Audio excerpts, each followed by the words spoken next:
There's some real world problems where AI could be used. So this is very personal to me because it relates with my father-in-law had a medical emergency in India and I had to travel, and I was there for 2 weeks and met with about 7 or 8 different neurologists and a neurosurgeon, and then also met with 3 cardiologists. And I wasn't going to be able to keep track of all the discussions and all the prognosis and each of the appointments. And so I leveraged AI in a very unconventional way. I was wearing a wearable called Plod, which is like a Fitbit, and I did let the doctors know that I was going to record. And this device actually recorded every conversation, and I could sort of surmise the key talking points. And they were using the regional languages in India, so the device was able to make the difference between the languages and was able to pick all of that up and generated very nice reports and summaries. And I could use that, keep the rest of the family, let them know what was going on, keep them informed. And at the end of the 2 weeks, I was able to compile all of that information,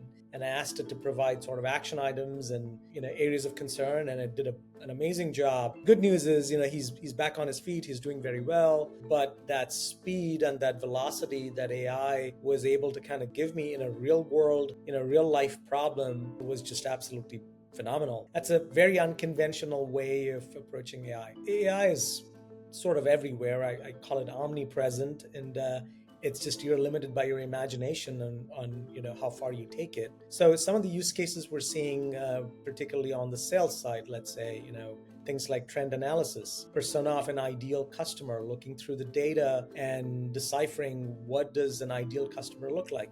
What does the customer journey look like? Preparing for a sales meeting, it's able to take the information, look up LinkedIn profiles, so it's very quickly able to build persona of the people that a salesperson is going to meet, and sort of even suggest icebreakers of how to kind of approach them, and then just rapid, sort of really, really fast analysis on the company, on the industry.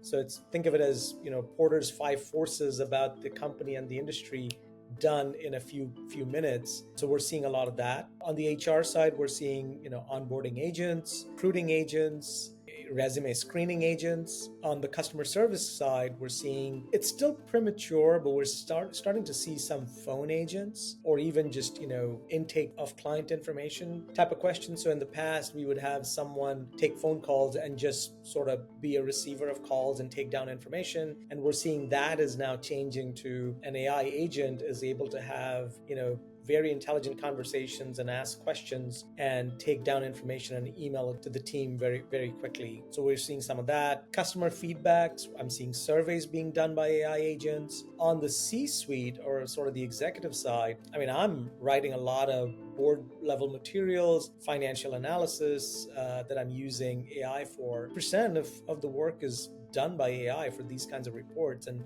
it's really the last 20%, how I tweak the document, is really what matters. So we're seeing a lot of those kinds of use cases. This is a pretty big topic because AI now opens up a whole new vector of cybersecurity attack, and something that the cybersecurity companies and all the tools were not prepared for because it came upon us, and it's also rapidly growing. So as you see, the more adoption we have of AI tools, then we create more attack vectors and more sort of a surface area for attack. In the past, if someone hacked into your account, they'd be able to, get limited information, and it was based on how deep of a search they could do.